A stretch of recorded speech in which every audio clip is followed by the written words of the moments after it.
Bonjour et bienvenue sur la chaîne de la vérité divine. Aujourd'hui, je vais vous parler du principe ou des principes du champ d'application.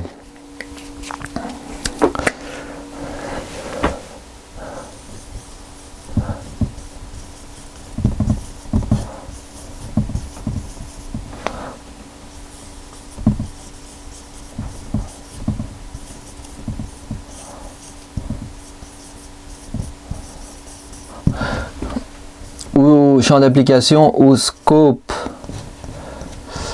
en anglais, scope, champ d'application, je l'ai aussi appelé angle de vue.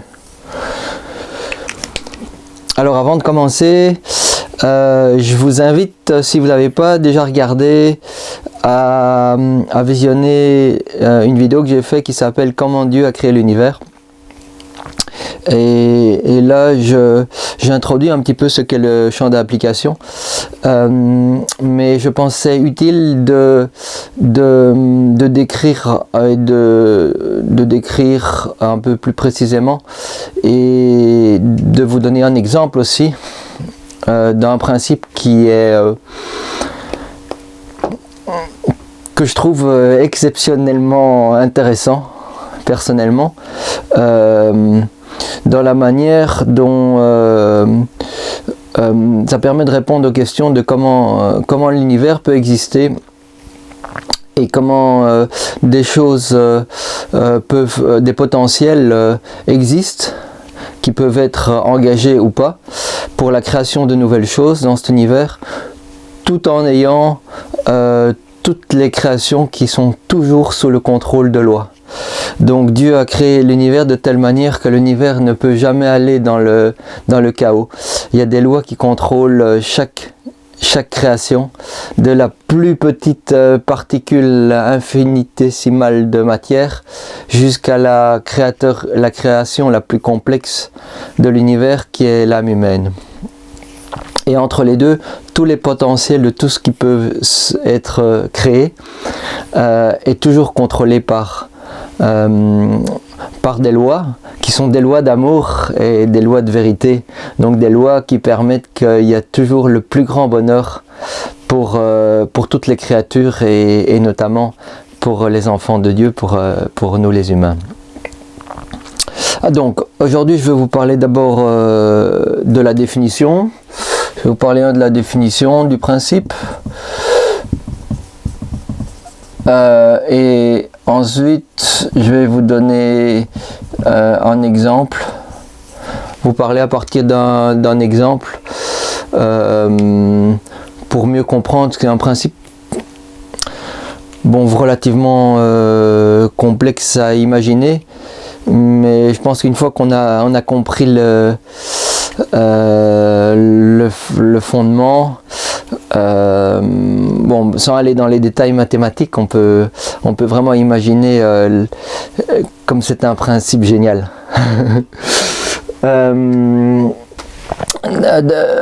Donc d'abord au niveau de la définition, en fait c'est un principe qui permet d'abord, comme je viens de dire, que toutes les choses soient contrôlées par des lois et que toutes les choses,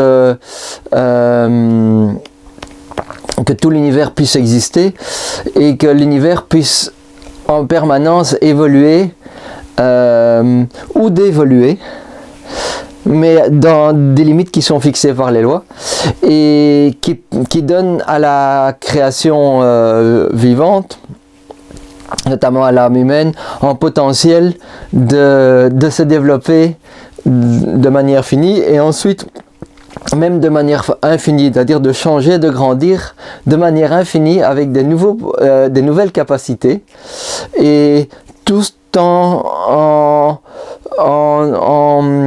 assurant que la nouvelle création, donc l'âme humaine qui se développe de manière infinie, est toujours contrôlée par des lois d'amour et des lois qui encouragent un développement ultérieur.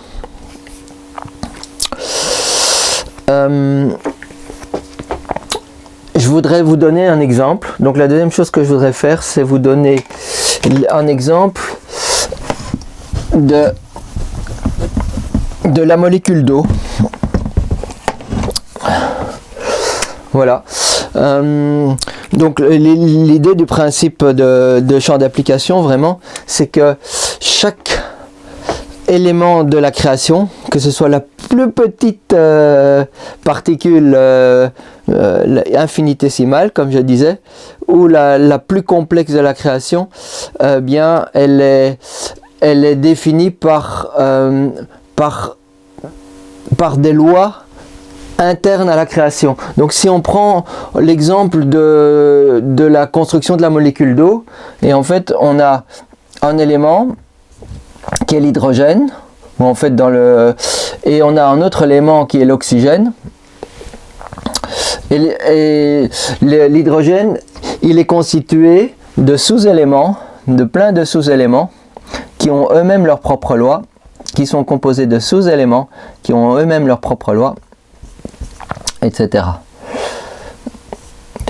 Et donc, chaque combinaison de sous-éléments donne un nouveau élément avec des nouvelles lois. Les combinaisons des sous-éléments donnent un nouvel élément. Et ici, on arrive à l'hydrogène avec des nouvelles lois internes. Donc, il y a des lois internes. Et les lois internes définissent les capacités, le potentiel de la création, ici de l'hydrogène. Par exemple, le potentiel de l'hydrogène, c'est il a un défaut d'électrons et il a envie de chercher un autre élément et de s'accoupler avec un élément qui a des électrons à donner, des électrons en trop. Et donc il a un potentiel d'énergie à l'intérieur de cet élément. Il a un potentiel donc de connexion, de communication, d'interaction avec des éléments de la création extérieure. Et notamment dans ce cas ici, on est avec l'oxygène, et l'oxygène c'est vachement intéressant parce qu'il a deux électrons en trop, et pour aller vers l'équilibre, il aimerait bien s'accoupler donc à des éléments qui ont besoin des électrons. Et donc quand on va avoir naturellement par des lois, il faut qu'il y ait des lois externes. Donc dans le principe du champ d'application, pour toute création, il y a les lois qui sont internes à la création, quel que soit le niveau. Il y a des lois internes à chaque création. Et puis pour que l'accouplement puisse se faire entre deux créations pour créer une création plus complexe, donc ici pour l'oxygène on a des lois internes à l'oxygène aussi qui déterminent, des lois internes qui déterminent l'énergie. Et quand on dit l'énergie, c'est tout ce qui est tout ce qui est énergétique au niveau de l'élément. Mais il y a aussi les capacités, donc les capacités potentielles de l'élément, ici oxygène. Et ici on parle d'hydrogène. Et ces lois définissent qu'est-ce que l'élément peut faire, quels sont ses potentiels, quelles sont ses limitations. Et donc il y a des lois externes qui permettent que dans certaines conditions, l'hydrogène et l'oxygène peuvent s'accoupler. Par exemple, ça dépend de lois de thermodynamique parce que qui sont externes aux deux éléments, qui vont permettre dans certaines conditions où les éléments sont sous forme de gaz, par exemple, qui peuvent s'accoupler et qui peuvent former une nouvelle création qui est H2O, donc qui est l'eau, qui a aussi des lois internes. Et les lois internes vont déterminer l'énergie, le niveau d'énergie et les capacités et les potentiels de la nouvelle création. Et les lois internes de l'eau sont une combinaison des lois internes des éléments qui le composent. Donc, ce principe de champ d'application permet que des potentiels de création pour la création de nouvelles choses dans l'univers, et que chaque fois ces choses sont contrôlées par de nouvelles lois qui sont des combinaisons des lois internes des choses qu'il compose. Donc il y a une infinité de possibilités, enfin, qui sont réglées par les lois et qui permettent de continuer à monter dans l'échelon de la création. Par exemple, on aura l'eau qui va se lier à toute une série d'éléments, et qui va former le foie humain. Regarde, on sait que dans le corps humain, il y a 70% d'eau. Eh bien, il y a toute une série d'éléments avec leurs propres lois qui va interagir par des lois externes et qui va donner le foie du corps humain. Il y a l'eau qui va interagir avec d'autres éléments et qui va donner le cœur, par exemple, etc.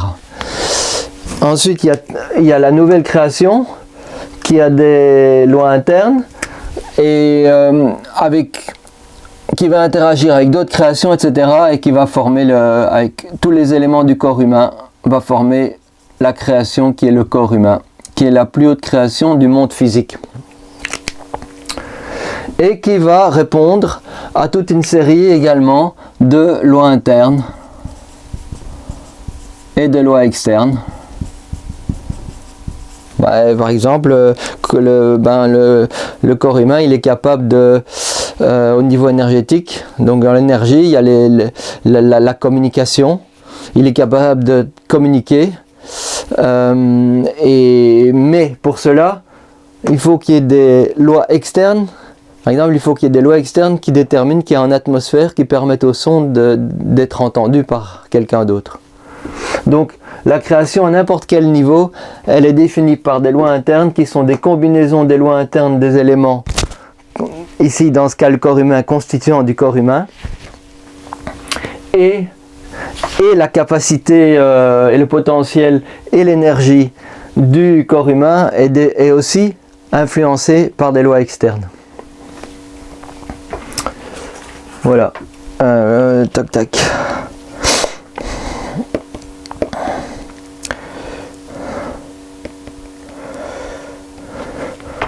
Alors quand on parle que les lois internes déterminent l'énergie, quand on entend énergie, en fait, énergie c'est tout ce qui est relation entre deux éléments de la création. Alors et des relations à l'intérieur de la création. Donc par exemple, si on prend le corps humain, eh bien le niveau d'énergie, eh bien ça sous-entend toute la communication entre tous les éléments et les organes et le système cardiovasculaire et le système endocrinien et tous les systèmes, toute la communication à l'intérieur du corps humain, et ça détermine aussi les capacités, les potentiels de la communication avec d'autres individus, d'autres corps humains. Donc ça sous-entend aussi l'information, tout ce qui est codé. Donc dans le corps humain, par exemple, ce qu'il y a, c'est le code génétique. Typiquement, le code génétique, fait partie des lois internes du corps humain. C'est le code génétique, donc la combinaison en fait d'éléments comme l'hydrogène, l'oxygène, avec l'azote, le carbone, le phosphore. Donc je crois hydrogène, oxygène, tout ça va donner l'ADN, donc qui fait partie des lois internes du corps humain. Et dans chaque cellule, voyez, il y a une double hélice d'ADN. Et si on prend toute l'ADN du corps humain, donc qui est comme une programmation, ça fait partie des lois internes du corps, bien c'est tellement complexe que je crois que si on l'étend sur une ligne droite, ça fait 20 fois la distance de la Terre à la Lune ou un truc comme ça. Donc pour dire la complexité, mais c'est parce qu'on est à la plus haute création ici au niveau physique, et ici tout en bas on descend infiniment jusqu'à la création de base. Et donc ce qui est génial dans ce principe, c'est que à partir d'un principe, on peut répliquer tout ce qu'on veut, puis on a des éléments constitutifs, et puis on peut faire comme des Legos, on peut construire tout ce qu'on veut, et Dieu a déjà prévu que tout ce qu'on peut construire, donc il a déjà prévu tous les potentiels, et aussi qu'automatiquement il y a des lois qui vont permettre que le système ne rentre pas dans le chaos et qu'il aille vers en accompagnement vers plus d'harmonie et plus de bonheur. Voilà. Alors, bon, j'espère que je vous ai pas trop perdu, parce que c'est un principe compliqué, et donc je vais vous donner le lien vers deux exposés que Jésus a fait au niveau d'une formation d'éducation à l'amour. Et en fait, c'est la première fois qu'on enseigne ce principe sur Terre, qui est enseigné dans le monde spirituel. Et donc c'est assez difficile à comprendre, mais bon, si on pense à des Legos, c'est vraiment cette idée-là. Et c'est vraiment une idée d'amour, parce que ça donne à l'âme humaine qui est une création beaucoup plus complexe, dans le sens où il y a des niveaux d'énergie beaucoup plus élevés, il y a des capacités, des potentiels beaucoup plus élevés. Déjà, le corps spirituel est beaucoup plus complexe dans la hiérarchie de la création, et puis on a encore l'âme qui est beaucoup plus complexe. Donc le corps humain, c'est la plus complexe des créations. C'est toute une combinaison de matière avec des lois complexes au niveau matériel, de l'univers matériel. Ensuite, on a le corps spirituel qui est la plus complexe de la création au niveau de l'univers spirituel, qui est fait du même principe du champ d'application, sauf que la matière est une matière, une matière de type matière noire. Une matière invisible, donc une matière de spécificité différente, mais le principe est le même. Et puis dans l'univers de l'âme, l'âme c'est la plus haute des créations en fait de tout l'univers. L'âme en fait est plus complexe que l'univers matériel qu'on peut étudier ici, l'âme humaine. Et elle est constituée avec le même principe du champ d'application également. Et derrière le champ d'application, on retrouve le caractère, les attributs et les désirs de Dieu. En fait, toute la création, et dans ces principes, il y a aussi les principes d'évolution. Donc Dieu a prévu que les créatures peuvent évoluer ou s'adapter, l'adaptation. Donc en fait, la théorie de l'évolution n'est pas en opposition avec la création de Dieu. En fait, elle fait partie du design que Dieu a mis en place, qui permet à certaines créations de s'adapter pour encourager toujours la vie. C'est un des principes aussi de base de la création, c'est le principe de vie.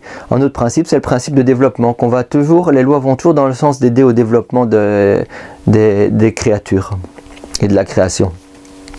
Et éventuellement, la base complète, c'est l'amour.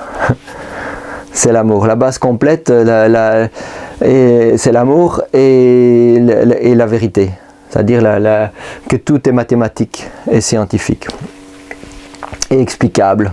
Et donc que Dieu a créé tout ça pour permettre que tout soit découvert et qu'il n'y a rien de magique ou de secret ou de miracle à partir du moment où on a découvert les lois qui vont avec.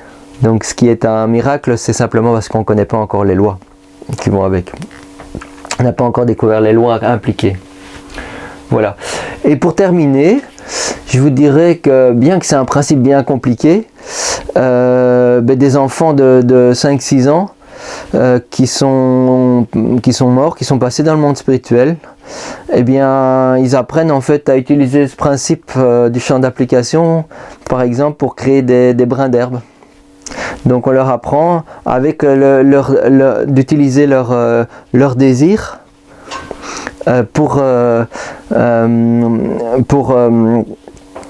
et d'utiliser même s'ils ne comprennent pas les formulations, mais d'utiliser avec leur volonté, leur désir, de modeler de la matière élémentaire en des brins d'herbe. Et pour vous dire que quand on est ouvert et on est vraiment humble à quelque chose de nouveau, on n'a pas besoin d'avoir un grand développement intellectuel ou d'avoir fait beaucoup d'études, on a besoin juste d'être humble et ouvert à la possibilité que c'est possible.